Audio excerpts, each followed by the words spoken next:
Be my guest, be my guest, be my guest with Sean Boy Joe. Who's disagreeing? It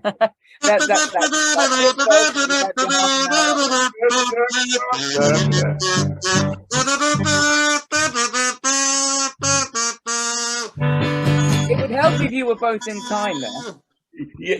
You can't play on over the internet in time, can you? It's No, like, you can't.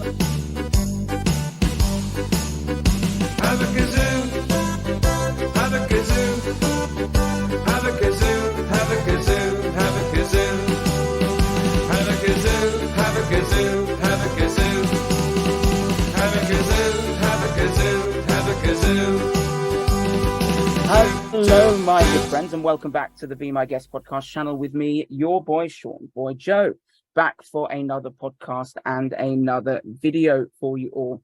Now, if you're seeing my brightly paint splattered shirt on this channel for the very first time, you know what you need to do. Click that subscribe button, smash it, as well as the notification bell, so you are updated with all of the content on the channel, and press the like button as well. Go over to the Facebook page. Of course, if you're feeling extra generous, you can give us a cheeky little like there too. Now, last Christmas, you may be aware that I did a reunion podcast. And since then, you have been asking when I'm going to do another one. Well, you have to be very careful what you wish for, because yes, I am back with another reunion, and it is a very good one indeed. Because I am here with the cast of Channel 5's very first children's television program to air on the channel way back in 1997. And they're all looking horrified now, thinking that is a long time ago. It really is, because I, once again, am joined by the fabulous musician, Beau Fletcher. He is joining me alongside fellow cast members, Jason Marverick, who is a wonderful talent in the world of juggling, and of course, Gabrielle Bradshaw, who is a veteran in TV presenting and a fabulous artist too. So, Beau, Jason, and Gabrielle, be my guest and welcome to my channel. Thank you. Thank you very much. There you go. So, How do you feel about being a veteran?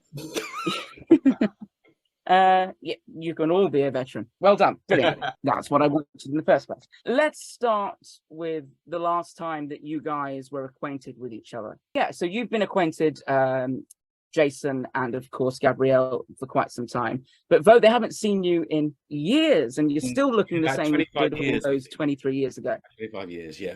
How does it feel to be reunited with them? It's great. It's great to see them. I think Gabrielle must have a portrait in the attic, because she doesn't look any different at all. Oh, bless you, Beau. But Jason looks lovely. Well, I'm not saying a word. It's because I haven't got one of my comedy wigs on. Is that what it is? That's what it is. In fact, really thinking back, I should have had a little selection ready to put on tonight. Then you would have on demand. On demand, indeed. So, Beau, you know what we do here. We go through a timeline and talk about our guests and their lives from start to present day. If you want to see Beau's podcast, and it is fantastic, he's such a talented musician. You can watch that on the channel. It's a great watch. So we know a little bit about, Beau's life. Let's go to Gabrielle and talk about you to start off with, and how you started out. I'm guessing that, being creative and having this artist's flair was naturally in your family. Well, yeah, my dad was an artist, so that was great, and he always encouraged us. But I went to art school. My crossover with television is I went to art college and did a sculpture degree. And the first job I got when I left college was presenting Heartbeat for the BBC, which was the follow-on from Take Heart, which was with Tony Hart. And it had been his programme for a few years, and they were looking for a presenter to work with him, and they wanted a female presenter. And I think quite cleverly, they decided to audition from art school rather than drama school or anywhere, because they wanted a proper artist. And I went along for the first audition, just really, because it was there, and went along through all the stages and ended up getting the job, and worked with him for 3 years, left, had my own series at Thames, did a bit there, came back, did the last 3 series with Tony. So, and then did a lot of children's telly before I came across, worked with Richard Morse, who was working on the format for the new Channel 5, and they wanted a children's art program to go with it. Not so much a children's art program, but they wanted a program that was family based and that would encompass arty people. And so we started putting together the format for that, and that is how Havakazoo came out. Well, very great. Huh? Yeah. This is educational. Oh, well, there we are. Yes, I was going to say, I asked Beau the same question. He was like, oh, I'm not quite sure. I was just a guitar. I don't know, I think. Yeah, absolutely. So you must have had several degrees then, Gabrielle, when you came out of art college. Just one, fine art degree sculpture I had. Very good. So you mentioned there about you've jumped into the world of TV, which is great. But you mentioned that that you worked on Take Heart, the sequel to that, with Tony Hart, and of course, you know, people will know Tony Hart for, you know, his little morph character that he presented with, which is very endearing. So what was the transition for you from going into, you know, from school, college, and then into the world of, you know, that sort of television? It wasn't a complete change for me, because I'd worked in and out of the theatre all through my time at art school. I worked at the National Theatre, both front of house and backstage. And prior to going to art school, I toyed with going to drama school. So it was kind of a fairly familiar place to be. And my dad, who was an artist, but his commercial work was in advertising, so he'd worked in the commercial art world forever too. So it wasn't a million miles away. But the first day I was in a television studio at the BBC was the first day I recorded a programme of Heartbeat. So it was quite nerve-wracking, that, but it was really interesting, and it's been a really interesting career for me, because the television world and that kind of outward looking world is very exciting, and you get to work with other people, and you get to meet people like Beau and Jason and all sorts of extraordinary creative people.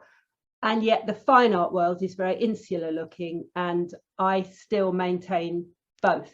So when I'm doing my own work, I'm very much on my own, probably as well, both Beau and Jason know, when you're creating, it's very much a singular thing. And then to have the chance to work in an outward way, and there's no more outward way than doing television, you know, you're kind of throwing it out there.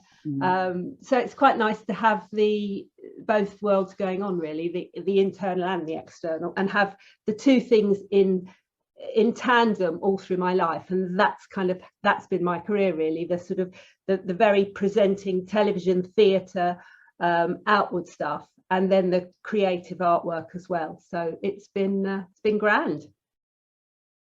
They've sort of gone hand in hand for you as well. And can I just say, Gabrielle, I think we'll leave the miming to Jason there, because you're very much, I'm talking and then delaying. Oh, okay. That's her age, I think. Hey, I've known her forever. I can say things like that. I'm leaving. You can get away with that. There you go. I blame you. Beau's like the granddad who just chips in and think, oh, I could get away with it because I'm Beau and I'm old. Yeah, I've always been old. I was old, but fun with it. Absolutely. Yeah. So, Gabrielle, the two have really gone hand in hand for you. So it really has been, you know, television art. You've been very, very fortunate that you've been able to stay in both, because as we were talking before you came on, that nowadays, you know, you have done for a very long time, you've been involved in QVC. Yeah, well, I dip in and out. I mean, that's a very different world, of course, again. The world of shopping television is very sort of, it's out there. It's quite a different place to be, but it does use all those skills. You know, it still is live telly, which is in itself something that we're all used to doing. And it is a skill that there's a little bit more of it now, but for many years there was no live telly really done at all, was there? So, you know, to have the access to do live telly was great. And QVC is all live, and quite often you get no rehearsal. Quite often there's you're thrown in at the deep end and you really don't know what's going on, and you just have to go with it. So it's a kind of crazy world to work in, but essentially the world of shopping telly is about sales. You know, you're there to sell things. But it's still a really nice environment to work in, and the majority of the people in the studios are young and excited and energized, and so it's still a really nice environment to work in. I love the way you're agreeing with that, Beau. Yet 2 minutes ago you were saying, "What is QVC?" I don't shop for it. Well, now he's an expert. I agree. I'm going to look it up. I'm going to look it up. Don't go and look, though. Really, Really, you don't. No, if you've got this far in life without QVC, I just, you know, play your guitar. Do you sell guitars? Do you sell guitars? I'd be interested. I sell everything. All right. And Gabrielle can sell anything. Everything. Are you thinking about selling one of your guitars, Beau? I'm always thinking about selling one of them. There's all my guitars are potentially for sale. There's always one that I use less than the others. There's maybe on the transfer list. How many have you got, Beau? 12, 15 maybe. Wow. Decent. That's a lot of guitars. I've got a few cheapies. Wow. Maybe I've probably 10 or 12 decent ones. Yeah. I've got 3 kazoos. Are they vintage? I just like to show off. Did they play? Have you got any kazoos, Beau? Can you beat that? Funny enough, I haven't. Oh. No. You see, that's where you're falling down. It is. That's disappointing, Beau. It must be. I'm sorry to let you guys The down. downfall of everything now, isn't it? Haven't you just imagined him all these years, Jason, with his kazoo playing along? Yeah. How are you thinking, Hey, do you remember there was a classic thing on Havakazoo? Havakazoo, that where I was being given a kazoo. I was supposed to give it and say Havakazoo. Yeah. And of course, it's all bonkers. You're filming so fast, and then you're on to the next thing. You're on to the next thing. You're on to the next thing. You know, it was fast television. Oh yeah. And I picked it up, and it was just an obvious, silly little joke. And I just went, "Would you like a kazoo?" And totally blew it. Well, I remember going wrong once. The storyline was I got a new mobile phone, and I was going to get. Yes, I remember this story. I was getting a whole lot of work with this new mobile phone, and it wasn't. The phone was supposed to ring, but it wasn't the real phone. It was a sound effects, and it didn't go. And so you and I are going, and you know, David, bless him, was getting. And then it went again. It didn't ring again. It was 3 times it didn't ring, and when it finally rang, you and I were corpsing. And I was like, look. Remember? It was a good moment. There was actually very little planning. That's why. Yeah, very little rehearsal, really. No rehearsal. Very little planning. Well, we'd have a fortnight rehearsal loosely, and then a fortnight's filming, and that was it.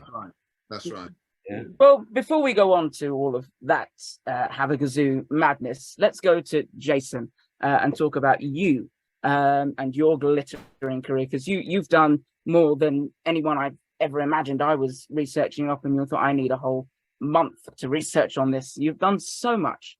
So talk to me about a little Jason growing up. I guess looking at you and seeing you seem like quite a menace in your young days. What? A bit of a Dennis. Where does that come from? I'm learning from Beau, you see. Well, I mean, my earlier days really were all in sport. So I was in competitive sports. So yeah, me too. You're an athlete, yeah. So, you know, I represented Wales in field athletics, in discus and hammer. And then I went into bodybuilding, and then I represented Wales in bodybuilding. And then I thought, well, what am I going to do for a living? What am I going to do? What am I going to do? So, you know, I had a sort of normal job, which I found tricky. It wasn't me. It really wasn't me. And I ended up doing a job where the people that I was with were jugglers. And so when we were at a break, I said, oh, well, teach me how to juggle. And then that was like the very start. And then I ran off to mime school in London from Wales, which was like a big deal. Oh, I'm going to England to study mime. And yeah, and from there I went to Chessington World of Adventures, where it was great because it was a melting pot of all the entertainers, and we were all skill sharing and swapping, you know, all these different skills. And then, you know, a sort of whole career really came out of that. So, yeah, so really, you know, it came from doing sort of what you said was kind of an ordinary job that you didn't really enjoy, to being immersed into it because you took inspiration from seeing others do what you really wanted to do. Yeah, I mean, it wasn't, I mean, it was a hobby. I never thought I could make a living out of it, but I was just interested. And then, of course, if you're interested in something, you put effort into it. So I did put effort into it. And then I saw the legendary Les Bubb, the mime artist, who he had his own children's TV show called Hubbub, that's right. I saw him perform at Glastonbury Festival and found out that he trained at Desmond Jones School of Mime. And so then I ran away to mime school. Great. It was a quiet year. I couldn't resist that. Yeah, and that really was the start of everything. Yeah, and since then, I mean, you have literally done everything, Jason. I mean, you are a very renowned and prestigious magician, juggling, mime, acting. I mean, you have performed, and these guys will know that you have performed with so many iconic people. I mean, you performed for the royal family. I did. I performed. I did. I performed quite close up to the Queen, which was quite interesting. Very interesting experience because it was a private party for her. They hired the Ritz. They took over the whole of the Ritz. And it was a private party for the Queen. I think it was like Golden Jubilee or something. And it's very odd because she walked into the room and, of course, everyone bows and curtsies, which is, yeah, it's an unusual thing to experience.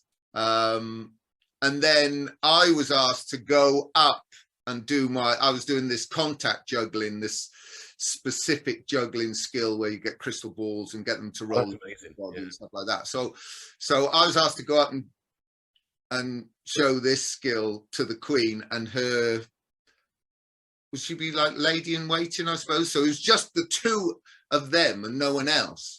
So I did my bit. She was very, you know, she was very pleasant and yeah, kind of memorable experience. And then I got a gig at Buckingham Palace when they had the big concert at Buckingham Palace, and that was an experience on its own because we had to get there very, very early because of security, and so we had loads of time. We'd gone through security, we weren't performing for hours. And, you know, I sort of wandered around. And I thought, oh, that sounds good. That sounds like, you know, sounds like Paul McCartney. And we walked around the corner. Of course, it was Paul McCartney, and he's rehearsing. And there was about 5 people watching him. So I just sat in the front row and just like had a private show of Paul McCartney and stuff. So, yeah, it's led to some very interesting, you know, interesting situations being a performer. Yeah. Absolutely, I can see that. I mean, just to think about the people that you've performed with. I mean, you've performed with Madness as well, which is incredible. I love Madness.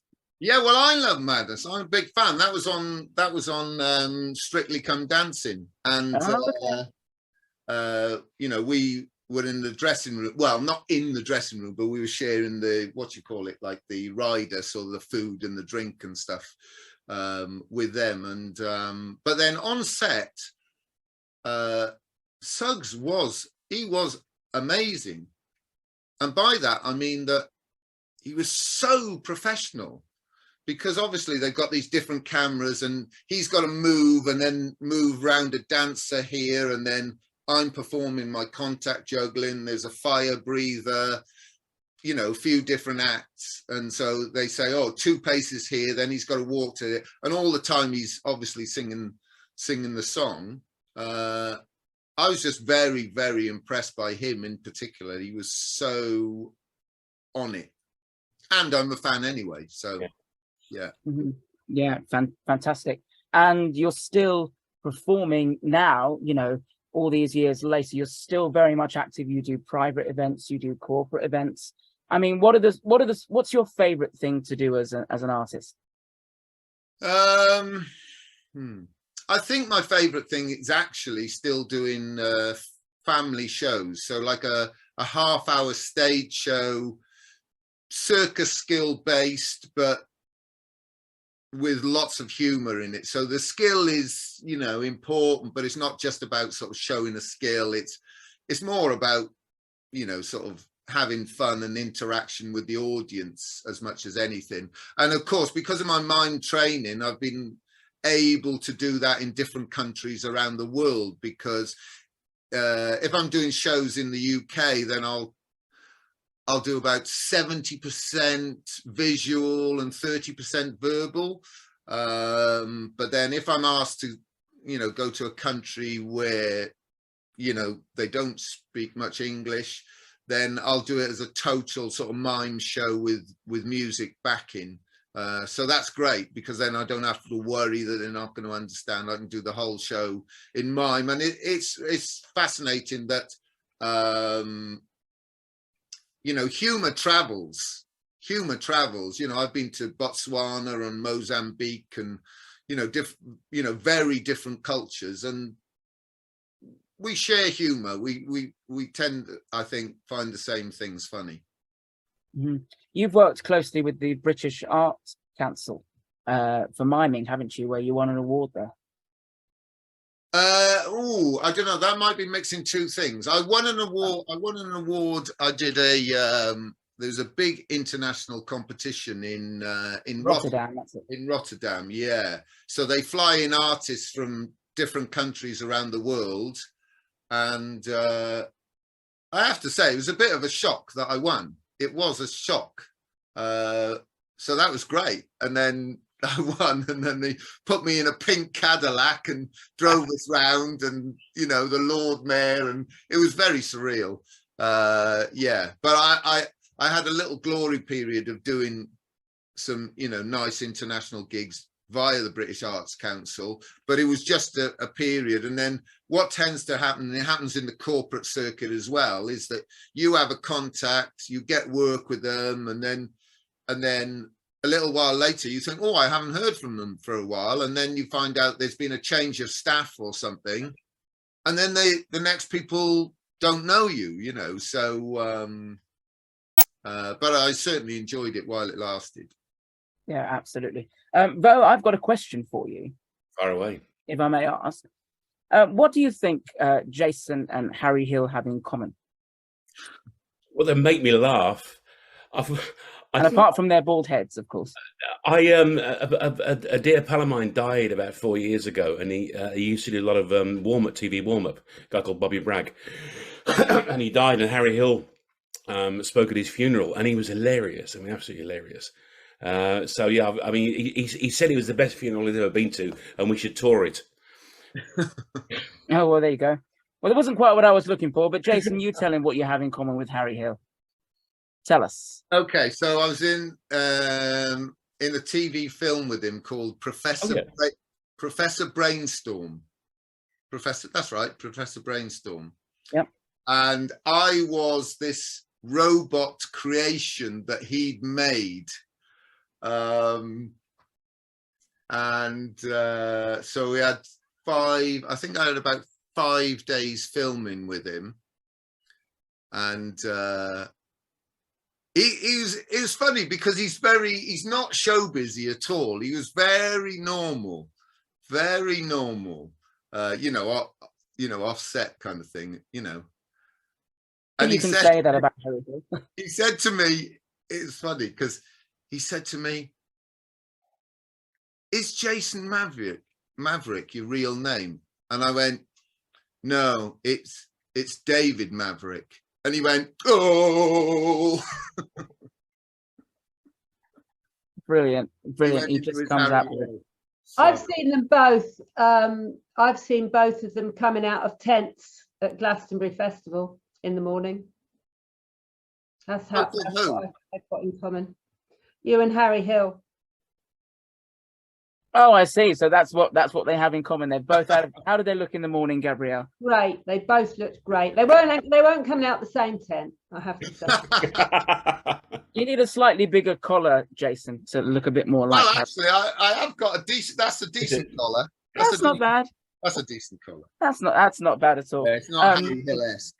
Absolutely, that's not bad at all. Well, yeah, it's been lovely to hear about Jason and Gabrielle's sort of careers. I want you to tell everybody, for those that haven't seen the previous podcast, Beau, which they can do, tell the story. I love this story about you and Eric Clapton's guitar. Just tell Jason and Gabrielle. When I was a spotty teenager when I was about 16, and I just got my first decent guitar, which was a Fender Strat, and I went to see Cream at Birmingham University, and great show. I mean, that's one of the first gigs I ever went to, and it was monstrous. I mean, monumental, great gig.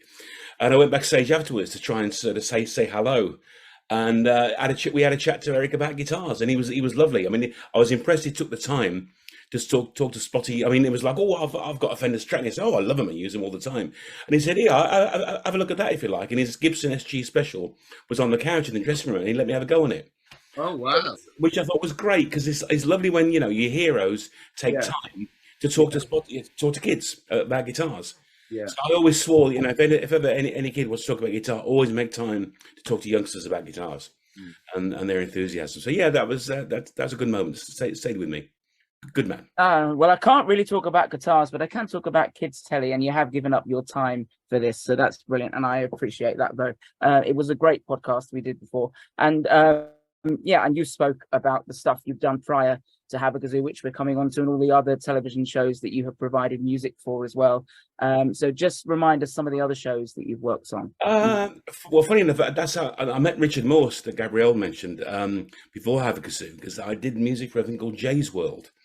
And I remember we had a couple of goes at it before we got the one he wanted. And the one that didn't get used for Jay's World was something along the lines of "Up, up, up, you'll be out of your tree in Jay's World," which I thought was a great line, but they didn't want to use that. And I don't know why.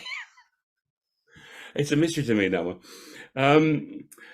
So then after Havakazoo, I did work with Rick Mail on a thing called Jellybees, which is nice. It was his first gig after he'd had a nasty quad bike accident. Yeah, and almost died. And the Jellybees was it was a preschool sort of 3D and animated thing, and it was a very gentle gig. He was just narrating it, and we had to write a bunch of songs, and we did a CD, and he sings on some of them, and it was good for him because he didn't have to be all that sort of Rick like in Bottom. He could be a slightly more gentle version of that, but he was lovely, and he was great to work with. Very, very funny man. Then I did a thing that's still on in some countries called Cubies, which is another 3D animated thing.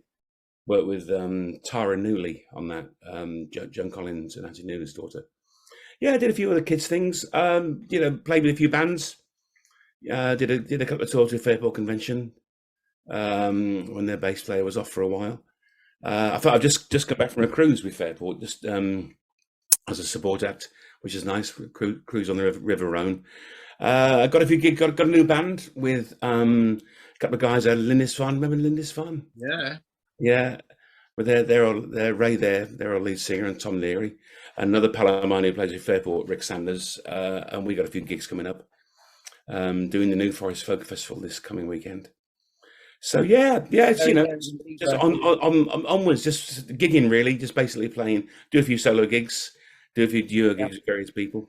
Just And I'm still listening to your Blues and Beats album. I oh can't, yeah, can't it's get it out of my head. Oh good. yeah, I Right, yeah. reminded him. I actually did record an album. Yeah, thanks for Well, reminding me. that was I did that during lockdown because it was Yeah. there wasn't anything else to do. So I did a Facebook show, Perfect. with a trailer every week, and that was basically some of the tracks I used for trailers. So yeah, Yeah.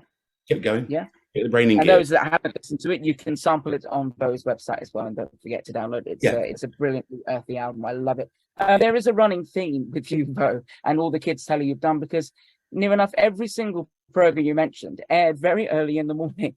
You had to get up very early in order to watch them. Yeah, the jellies was in. That was in fact. Yeah, you're right. They all were. Yeah. Fortunately, Havakazoo is the only one I've actually had to get up for. Right, there you go. Well, there you go.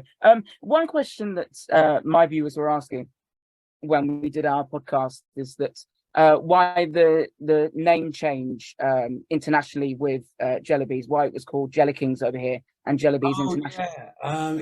It was called Jellybees originally, and then I Right. think the trading standards people decided it was too much. They sounded like they were trying to advertise Jelly Babies. Oh, I see. Right. That's Okay. Jelly Babies. So I think there was an issue there. So I Well, think they did resemble them, didn't they? Really? oh, absolutely. Well, no, but they had to change the heads. Oh, I see. Right. That was enough. What they did, they had to. Let me think. Let me try and get this right. Originally, they looked like Jelly Babies. Yeah. They changed the name to Jellykins, and instead of Jelly Babies' heads, they made the heads look more like little teddy bears. So the animating guys had to go through every single episode of every single creature and change their heads. Oh. And the odd ones sort of snuck through. So on some of the episodes, you can see in the distance, you might see a little jelly baby person off in the distance instead of a teddy bear sort of shape thing. And we had to change the songs as well. Yeah. Oh, yeah. What was the songs for? Sorry? Why change the songs? Because he mentioned Jellykin. He mentioned Jellybees. Oh, I got you. Okay, right. I mean, not all the songs, actually name checked Jellybees. Right. Yeah, but the ones I remember having to do, just record the word kins. Get Rick by remote to just say the word kins on some things, and I edited it all in on the on my software. Right. But yeah, that was See what happens here, guys. We learn everything. People on my channel often stop me and say, now all of the backstage gossip has happened on your podcast channel. We know everything, and you ruined it for us now, Beau. Once again, all the magic. It was interesting, but it was a good experience. A pal of mine, called Dave Lowe, who writes all the BBC News music and stuff like that. He's done a lot of things, British Airways adverts, and he and I did it, and I got fond memories of leaping around in his garden, working out the actions for some of the songs, like a couple of idiots sort of bouncing around to these songs. So yeah, it was good fun. Yeah. So we're talking about, we might as well stay on you as we move on to Havakazoo, Beau, because you wrote the I was going to say you wrote the theme tune to that, but it actually stemmed from one of your original tracks. But the Birds Band. Tune's a traditional tune. It's I forget what it that's an old. I nicked that from that's an old march, I think. But I guess I tweaked it slightly. Yeah, originally it wasn't having. It was we are the band, the early birds band. We had to sack the drummer because he didn't understand that we might go toot when we should go bang. Havakazoo, Havakazoo, Havakazoo. That's how it originally went, and then I rewrote it because we were looking for. Remember, we were looking for a name for the program because when we were in rehearsal, and they still hadn't decided on a name for the program, had they? And I think I suggested, I've got this song called Havakazoo. And David, the producer, went, "That'll do." And he obviously, ran it by Richard and Nick and those guys, and they settled for it. So I rewrote the song slightly. Similar lyrics. And yeah, you do, and hopefully in the right key, though. Oh, Jason's already got it in the right. He's got it nailed. The boy's a musical genius. Yeah, absolutely. He's got his Kazoo. Was there ever any doubt? The right key. So. There you go. So Gabrielle, what did it feel like for you personally? Because I was astounded because Beau was giving me an education that not only were you the very first program to air on Channel 5, but you Channel 5 launched with the likes of the Spice Girls. They launched the channel. Yeah, Yeah, it was, well, Channel 5 was, it was quite chaotic, the beginning of Oh, the channel, and they knew they wanted they had to have a main children's program, and it was right back, Richard Morse was right back at the pitch trying to get that children's show going, and I did some work with him writing some stuff, and we pitched it, and when they got the pitch, they decided to go ahead with it, and we were very keen that it wasn't a preschool program. I mean, you were talking all about play school and the different shows for preschool, and we were very, very keen, Richard and I were very keen at the beginning, that it wasn't going to be a preschool program. We wanted it, as Jason was saying earlier, when you do stuff for kids, it's really nice to do stuff for families rather than for preschool. You know, if you aim everything at preschool, then you're kind of dumbing right down. yeah. Whereas if you aim at families, then you get an inclusion and you get people watching. And I think we were very keen right from the beginning that it wasn't going to be, you know, too young based. We wanted people to watch it and enjoy it. And that was I think why we succeeded in getting the show going, and we succeeded in getting that particular pitch, because we basically were pitching a show that wasn't, you know, it wasn't aimed at under fours, it was aimed at families. So that was really nice, but it was very chaotic because there were we basically had three bosses, and none of them could agree on what the program was supposed to be. And it was done very, very quickly. And actually, essentially, we were responsible for putting that program together in the first series. And it had very little, the people in charge were doing a lot of arguing about what was supposed to happen. And they were arguing about what was supposed to happen when we were in the studio. So we were basically in the studio, me and Beau and Jason were in the studio going, right, you do this, I'll do that. I'm going to do this, you do that, let's make this work. Because the cameramen were there, everyone was there on time working, and there was not very much structure. And I think that's why the first series of Havakazoo had such a good vibe, was because it was a little bit free fall. It was a little bit, it had that kind of, you're too young to remember, but in your archive you might know Vision On. Yeah. And it had that kind of slightly anarchic feel to it, because it wasn't too structured, and because we had the freedom. What I was very aware about, having done a lot of telly prior to Havakazoo, the one thing that I was really aware about was that we had more freedom, and I remember saying this to Jason quite a lot of the time, was that we had more freedom than we'll probably ever have in any television program ever again, because nobody was checking us, were they, Jace? It was just like we were doing stuff, and you know, Beau had to be a bit more structured because you were writing the songs, Beau, Yeah. and coming in with them written. On the other hand, they as you say, they weren't preschool songs. No, they weren't, and nothing about it was preschool, and that was why the first series of Havakazoo, I think, was so successful. And it was the only thing. The first year of Channel 5, Havakazoo. Do you remember there was a film? There was a late film. One of the things that Channel 5 launched with was a film at 9 o'clock every night. I don't know if you remember that. But there was that was one of their selling points, was that they had a film at 9 o'clock, and they had this main children's program as well, which we were doing, obviously. They had other things in between.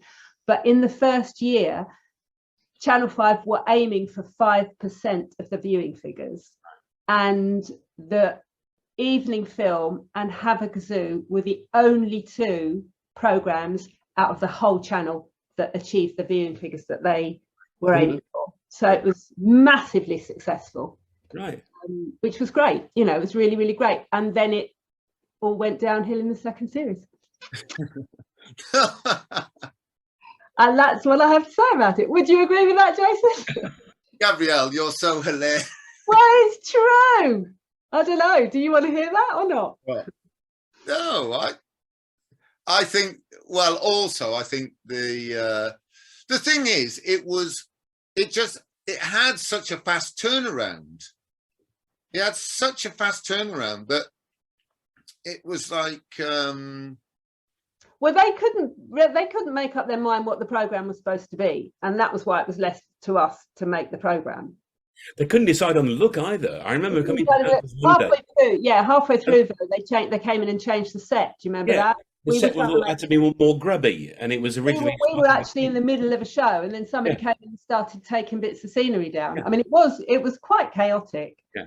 And brilliant fun. I mean, it was quite anarchic and brilliant fun, and I think that is why it was so well received. And stuff like that. Yeah, I mean, to be honest, like me, with like just speaking personally, with my style, I don't like to feel too hemmed in.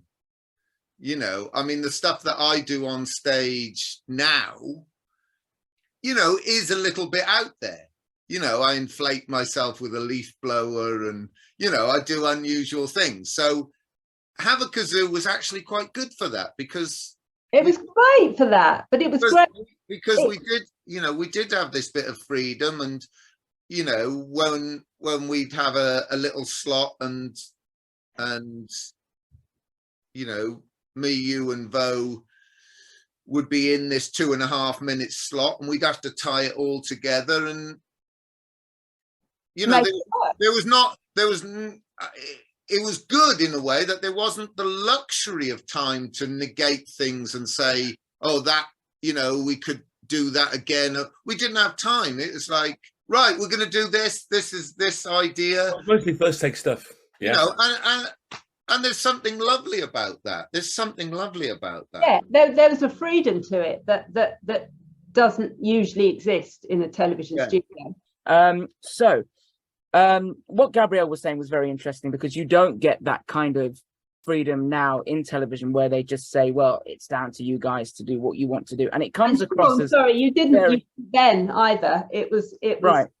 We had it. It's a magical moment, but it came across as very authentic, because as you said, it was almost as it was, you know, it was live, and that was it. What you saw on screen. Well, it wasn't live. I think they called it.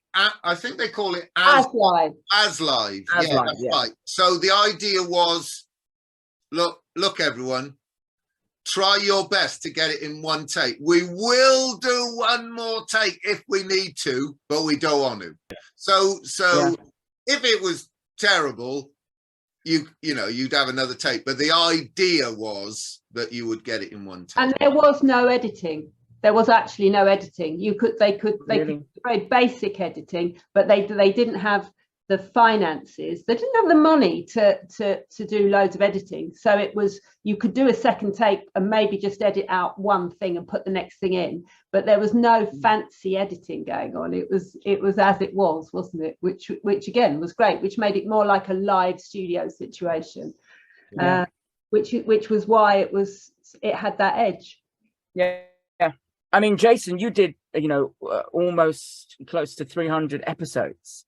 I mean, that's incredible. No, I didn't do 3. No, I did 178. Oh, right. Okay. No, you didn't. You liar. You did 156. 156. You're right. 156. I did do 156. So did I. Yeah. 156. What happened after that then? 156. Well done. Oh, you don't want to know what happened after that. I know what happened after that, because I continued watching it after that. But there you go. Basically, the second series was what I mean. Jason always thinks I'm really cynical, and I am. But if you want the truth, I don't know how much truth you want, but the truth of the matter was, the first series was hugely successful. And we did it. The reason it was successful was for all the reasons we've just said. So they then jumped, everyone at Channel 5 jumped on the bandwagon, and they put producers on it, and directors and writers, and then they wrote a preschool program. Basically, They did change it to preschool. it suddenly became. I mean, honestly, you should have seen me and Beau got out very, very well after the first series, and we. Aren't you lucky, Beau? Yeah, apparently. So I've been told since. Didn't feel like at the time, but you know. The second series, and Jack, you should have seen the times Jason spent time in the dressing room with me going, "Now, Gab, we've just shut up. We've got to go out and do this." And me going, "I don't want to read that rubbish." That poor dog. It really did go to. It was a big change, a big jump to preschool, which it changed the nature of the program. But they added different characters into the second series, didn't they? They added like a dog puppet. Beau was mentioning to me. I can't remember his name. They turned it into a preschool program, basically. Right. Yeah. As that, and that was fine. It was just. Well, it wasn't. Some of the scripts that we had to do and pretend to be babies. Yeah, but it wasn't fine. It wasn't fine. I think I'm gonna have to go. Goodbye. He's disagreeing with you, so he's going. I've got a 5-day gig in a field, and I've got to find the field. He's got to find the field. Well, Henley Festival. About. Right, okay. Well, let's finish up with Jason. What is a Jason doing as an adult, Jason? Adult. What am I doing? Yeah, what are you up to nowadays? Well, I'm still doing shows and things. I had a gig in the Middle East a couple of weeks ago in Sharjah, being an android. Being an android. Being an android, yeah. I've got a performance as an android thing. Yeah. And this gig that I'm doing now, the next 5 days, Henley Festival, will be lovely. But I'm taking 2 different acts, and I've got a lot of stuff and music and editing, and so I'm incredible. Super looking forward to it. But it's incredible, and you're still going strong, which is still going. Another 50 years. Another 50 years. All right, everyone, I'm going to go. Take care. Great to see you, Jason. Very much, Jason. Bye. Pleasure talking to you. Thank you very much. Thanks. It's interesting, Gabrielle, you talking about, sort of the first series of Havakazoo, because I remember the first series, the third, second and the third, because the third didn't involve any of you guys at all. It was very, very different because they had new people coming in and they changed the format. Well, I think it was, the second series was fine. I think it was just a real shame, when you've had the chance to do something and it's been very, very exciting, and you've worked with something and it's been great and it's moved. And it felt like yours as well, I suppose. And exactly, it felt like ours. And we had a certain amount of control because we had a certain amount of freedom. And then in the second series, we came back and it was very tight and very scripted. And it didn't feel quite as joyful. I think that's the word. It didn't have the joy of the first series. It had a lot, it was a lot less, it was more manufactured and a lot less free. And I think that was the thing that was sad. And I think we'd achieved something that felt very, very exciting. And then it was kind of restricted. It was like suddenly it was back to what it felt is it felt formulaic. It felt, this is the way. I think that the people that came onto it, I think some of them had worked on Play School or whatever. What was after Play School? Play Days or Play Days, yeah. I think some of the people came onto it had worked with those shows. Yeah. And I think that was a particular format that was already established, and that was where they were going, and we were just going somewhere slightly else. So so I think that's it really. So it's I think that also comes down to the fact that Milkshake at the time was becoming very well established with preschool children. And on a channel like that, where you have adverts, you need to kind of sell nappies to babies as well. So it doesn't help. Yeah, well, Milkshake wasn't even a thing. I mean, in the first series, I can't even remember the word milkshake. I think it was a very tiny little links thing between us and what happened next, or so I can't Yeah, remember. because Beau, you were involved in the links. You used to play the guitar with Joe Greco as Messi, introducing all of the. That was a late addition. That was actually added at the very end of the series. Oh right, okay. Because I remember we did the links, and some of the links were for programs before I had a haircut. You remember? Yeah. I had a haircut as one of the storylines. They tidied me up, put me in posh shirts and posh trousers instead of denim shirts and stuff. And they had to, when they cut my hair, they kept it and they sewed it inside a hat, so I could do the links for the early parts of the series with the hat with my own long hair inside it. Yeah. And then for the rest of the series, I took the hat off and had the short hair. Yeah, I'd forgotten that. It's a bit bizarre, but hey ho. It was. I mean, it really was off the cuff stuff, and I think for me, the first series was one of the most enjoyable bits of telly that I've ever done. I mean, we had the time, we had the sort of the creative freedom, and we were making a program that I think was a little bit unique. I think it was a bit different. I don't think there was anything like it much on telly at the time. And we were all in good humour. I mean, the rehearsals were a laugh. Yeah. And then the second series, it literally was they had someone coming in and writing scripts for us, and the scripts we were working with. I mean, I'll give you one, if you've got time to hear it. I'll give you one instance in one example, which was really comedy. They had a dog, Watchdog. It was called Watchdog. Oh, that's right. Called Watchdog, and that sort of took that. Sadly, though, that took over your role. That was. I was replaced by a dog. Did he? He had fleas as well, I hear. Watchdog was the third character, but he was lovely. It was a really nice guy, and it was a nice puppet and everything. Oh, okay. Yeah, and they hadn't really thought things through, because they decided to have this sketch where they interviewed a dog. And they thought it was really clever, so they bought a real dog onto the studio. So anyone in the team who had a dog bought a dog into the studio, and then then Watchdog would interview the dog. But of course, what they hadn't really quite realised was that Watchdog is a puppet, and dogs don't talk. But apart from that, it was a good idea. So they had this little sketch, which was just, Watchdog would go, and what do you eat for breakfast? And then this dog would sit there, they'd put the camera on the dog, and the dog would go. Things like that happened, and we were just like, oh, what is happening to this program? We'd done 78 shows of this program, which had gone out, been hugely successful, and been a great thing. And then suddenly it was dumbed down to, I'm sure it was okay, the second series, and I'm sure preschool kids loved it. Well, I certainly watched it, so it must have done something. But you saw the difference?